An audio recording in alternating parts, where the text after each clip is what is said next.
Hello, everyone, and welcome back to another episode of 1990's Represent. We're still in our second cycle of 1994. In this episode, we're taking a look at Dumb and Dumber, one of probably, I think, one of the best comedies of the 1990s.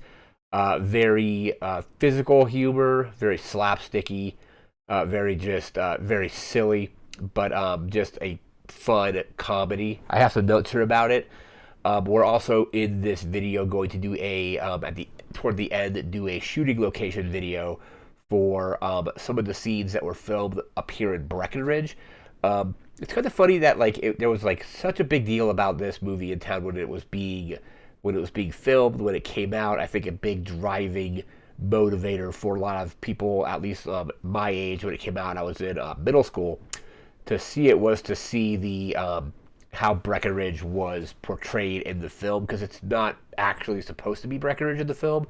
It's supposed to be Aspen, and it's speculated that it would just cost less money to film it in Breckenridge, and it's also possible that Aspen probably didn't want to be associated with this movie, or have the movie be filmed there, because Aspen is a little more kind of like upscale and what have you. So they maybe didn't want that. So toward the end of the video, we'll be doing a shooting location thing, comparing shots of the town and shots from the movie. But I have some notes here about the movie. So let's go ahead and get this open. So here we have our notes. So Dumb and Dumber, first released December 16th, 1994. Me and my friend at the time, I think I was in 8th grade. Basically like 8th grade in 94, 95. And we all went to see this. It was a pretty big deal, like I mentioned. But we had a lot of fun with it. It's been a while since I've actually seen it. So I saw it in theaters in 1994. I think I saw it again like the following summer, whenever it came out on like VHS, we saw it. I think I want to say I saw it again maybe like once on TV. And then I think the last time I watched it was like maybe like 10 or 11, maybe 12 years ago.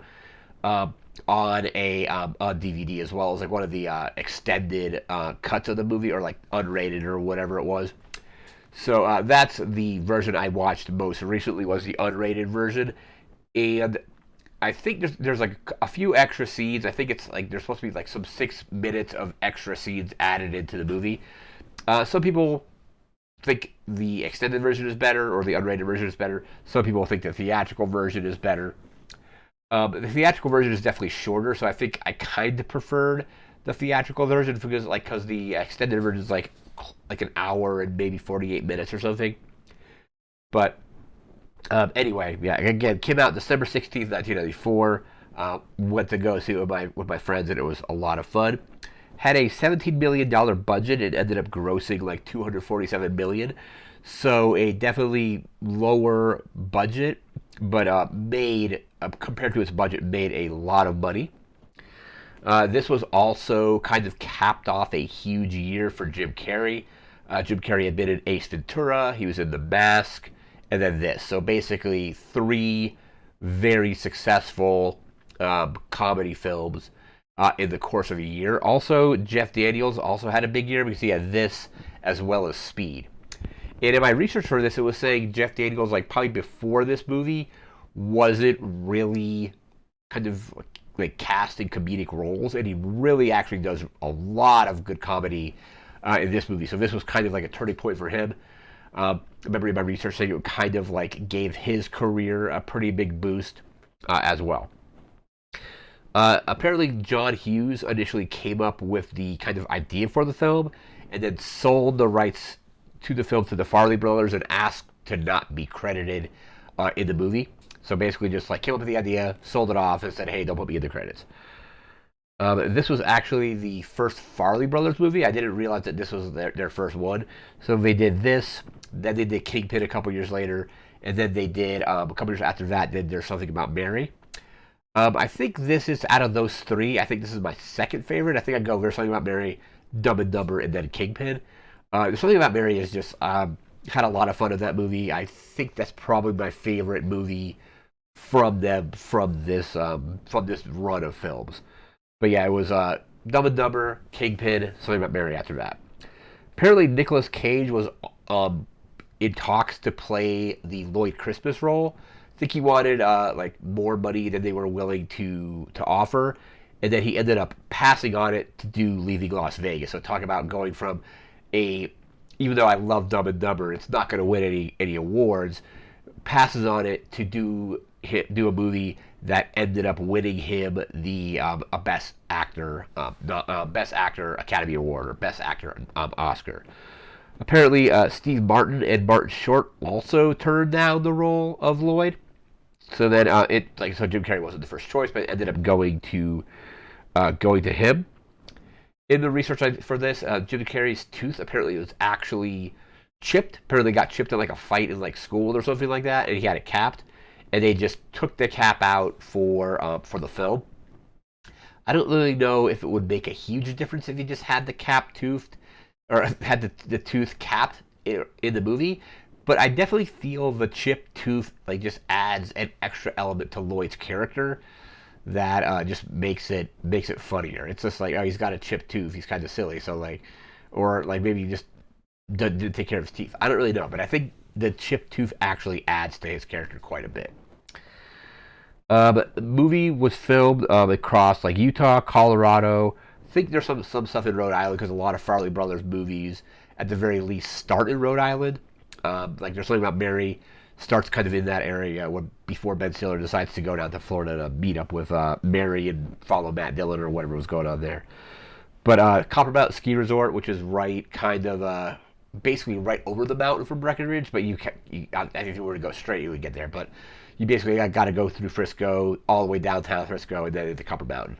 Basically, it's the ski resort. I want to say the direction is maybe like northwest, maybe of Breckenridge, but filmed there. And now we're going to get into our plot, and then we're going to move into the shooting locations. So basically, it's just a straight up slapstick comedy. But Lloyd Christmas, forget Harry's last name, but Lloyd Christmas is a limo driver, and he's taking on Mary Swanson, played by Lauren Holly, and then Jim Carrey ended up being married for like a year. Like I think it was like 96 to like 97, so like kind of an interesting thing because at the end of the movie she's like, oh yeah, there's no chance that we would ever get together, and then obviously actors and characters speak different. But anyway, he's a limo driver. She is going to the airport, drops a briefcase at the airport, which he runs in and grabs, falls off the little connecting bridge thing onto the tarmac. Lloyd is a dog show person. Basically, he's got like a bunch of like hot dogs he's giving to the dogs through the thing, and like basically they both lose their jobs essentially for being more or less incompetent. But they have the briefcase. They don't have a lot of money. Lloyd kind of gets hustled out of like he's like, oh, like I just let this lady like watch our stuff, and then it all got stolen. And then they proceed on a cross-country road trip to Aspen, where Mary is flying out to. They're being tailed by two hitmen who basically they are the ones that were supposed to pick up the briefcase. And now they're after Lloyd and Harry from picking up the briefcase. They killed their bird.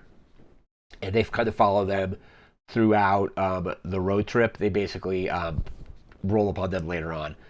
But they go to, like, there's a stop where Lloyd or Harry throws some salt over his shoulder, hits a guy named Seabass. Seabass spits on Harry's burger.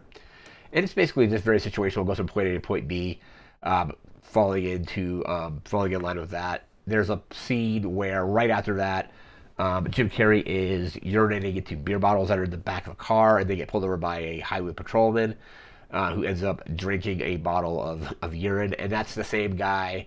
I'll have to let me see if I can bring up his name because he's in a lot of Farley Brothers. Yeah, Harland Williams. So Harland Williams, he shows up in There's Something About Mary as the hitchhiker, the guy with the 7-minute abs. Was it 7? Or is it, man, he's like, maybe it was 8-minute abs. It was 8-minute abs. He's like, what if somebody comes over with 7? He's like, nah, you can't do it in 7 or whatever it was. But yeah, he plays the highway patrol officer in this film. They're basically going through. Seabass catches back up to them. In this extended version, they actually stay at like a motel, like one of those weird love motels or hotels. There's some scenes there that are I think that was not in the theatrical version. After that, they get rolled on by I think the guy's name is Mental. He's like basically one of the hitmen, and they pick him up hitchhiking or pretending to hitchhike. And they go to a restaurant, and he's got an ulcer, and they eat some hot peppers, and they stick those hot peppers on his food, and it ends up triggering his ulcer. They give him some what they think is medicine, but it ends up being rat poison because he was going to poison them anyway. But eventually, they stop at a gas station to meet another lady who ends up being later in the movie being like an FBI agent. But they get to Colorado. That's where we get to Aspen, which are the Breckenridge scenes. And they try to deliver the suitcase. And it's one of the funnier lines of the movie. He's like, "Oh, I don't remember her name. Just look on the suitcase." He's like, "Ah, Samsonite." And he's like, "I was way off." But then they have nobody really. No, it's like, and Lloyd is wearing an extra pair of gloves. And Harry's like, "You had an extra pair of gloves this whole time. I'm gonna kill you and throw this curse into the lake." They find out and it has a ton of money in it, and then they start writing IOUs for various things they're buying, and they definitely go all out. They like buy like a $250,000 sports car. They buy designer ski clothing. They stay at the like nicest hotel in Aspen that's like reserved for like politicians and dignitaries and actors and actresses. And like they said, like, oh yeah, Prince Charles and Princess Diana when they were together would stay here, so they stay there. Um, then they go to a benefit dinner. The costumes in this movie are amazing. Like they're iconic. Like even just their like normal streetwear.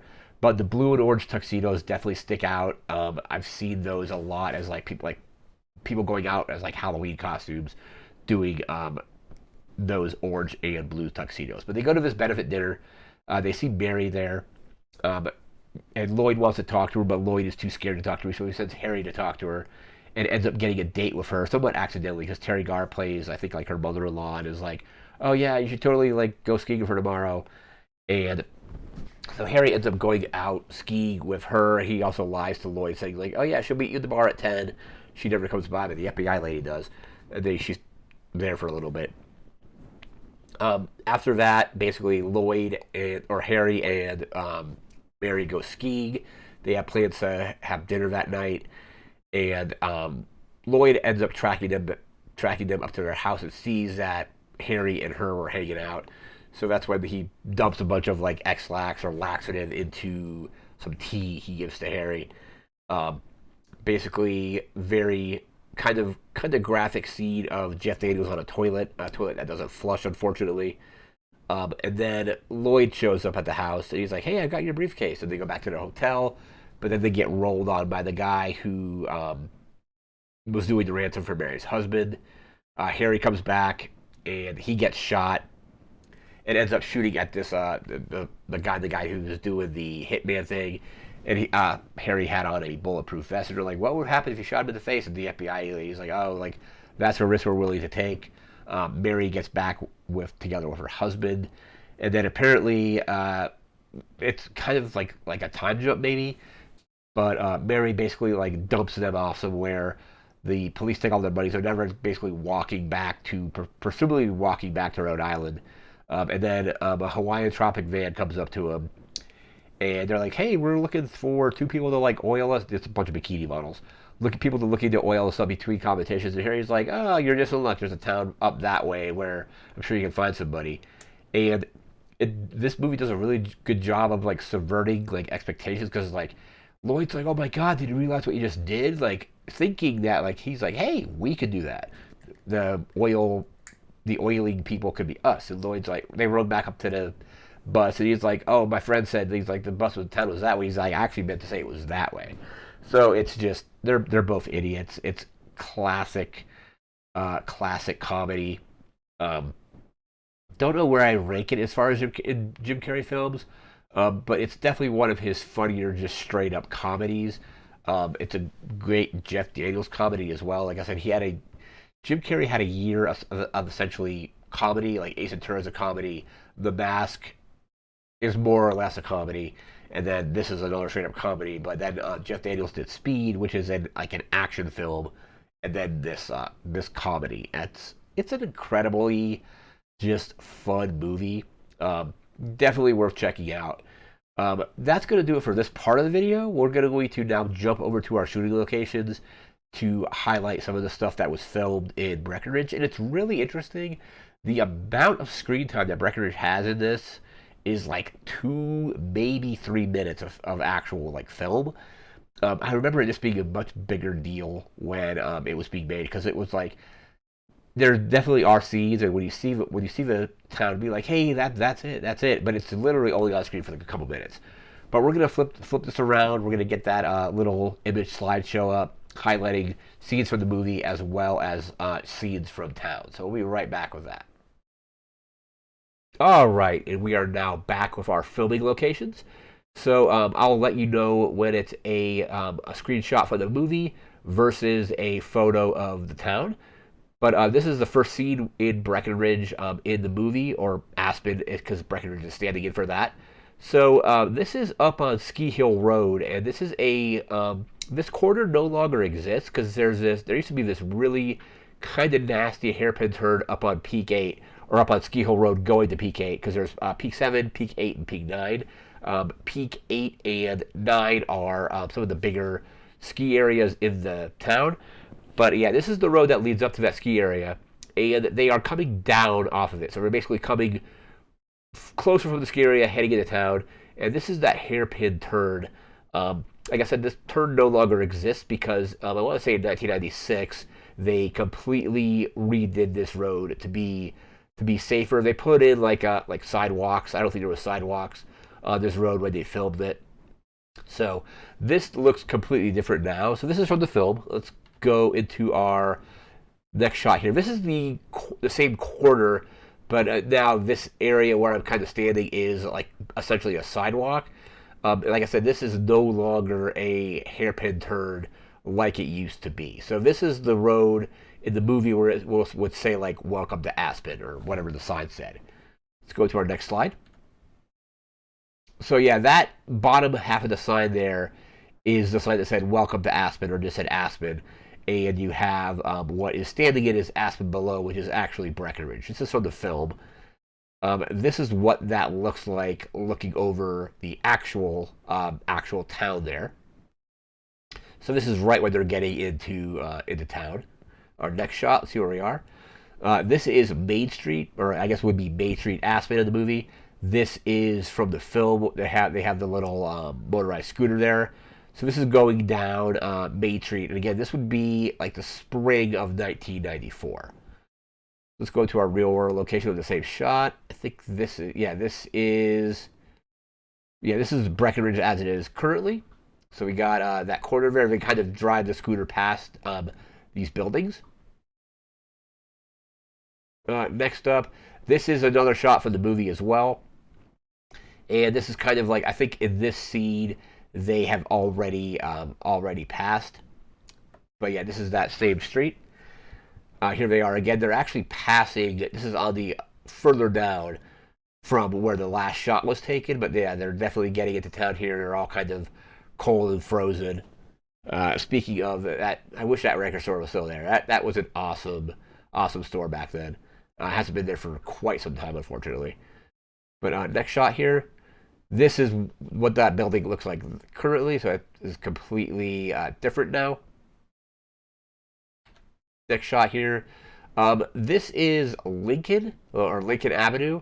On the east side of the street is Lincoln. On the west side is Ski Hill Road. So the side that the little scooter is actually Lincoln. But when you get across it to where I am, in the next shot, it's actually Ski Hill Road. So there's that. Same location currently though. So yeah, basically where I'm standing is the Ski Hill Road portion of that. Another shot of Lincoln there, Lincoln and Ski Hill Road. This is on Ski Hill Road. This is basically maybe like half a block off of Main Street. So they kind of park the scooter there, and this is that same spot right here. Next scene. We have them walking by a couple shops, and this is what those shops are currently. That's the kind of like, you can tell by the glass structure and all that kind of stuff. But yeah, they would have walked right by that. Next scene here is them walking kind of toward the phone booth before they're trying to call Mary, so they have the suitcase. and they're walking up. This is walking up Main Street, the street that the scooter was on in a prior shot. Here's that same location. So obviously some of the stuff has changed slightly, but you can tell by that kind of step. That's kind of like those steps over there. That's where Jeff Daniels was standing, or walking, I should say. Next up, here's the phone booth. This phone booth has been gone, or payphone, not phone booth necessarily. This payphone has been gone for quite some time. So this is the corner of, I want to say, Washington and Main Street. I think it was Washington. Yeah, because Washington, and then it's Lincoln, Washington. They're all like president or ex-presidents or whatever it was. But they're standing there. This is what that location looks like currently. And it looks over the, across the street there is the Riverwalk Center, which is like a concert venue. And we have another one of those. And then after their argument, they decide, this is when they're talking about doing the IOUs and all that. We have, that's a shot across the street from where that phone, payphone would have been. But yeah, this is after they're arguing. They're walking across Main Street. That building is that building like right behind them, kind of slightly to the right. That's been completely redone since then. So again, that is kind of where I was standing when they were coming down on Lincoln. So they're on the north part of Main Street now. Main Street is divided by the stoplight. So the stoplight at Lincoln and Main divides north and south Main Street. So they're on the north side currently. If they were to go up past that, they would be on the south side. But that's that location, and that's the location as it is currently. And then one last shot of them walking, let's see here, walking down on Main Street. They're walking north. And that's that same location currently as well. But like I said, the scenes in Breckenridge are like, there's a few of them, but it's only like 2 minutes of actual like screen time in the movie. It's relatively small, like I said, based on how big of a deal that this movie was, when they made this movie, how big of a deal it was. And that, I believe, is our final kind of location comparison shot there. That's going to do it for this video. Again, Dumb and Dumber is just an incredible comedy. I highly recommend checking it out. We'll be back again in a few days with a video game. And then after that, we'll be jumping into our second cycle on 1995. I'm really excited about that. But again, that's going to do it for now. So remember to like, comment, share, subscribe. We'll see you again next time. Thanks again for watching. Take care and have a good one. See ya.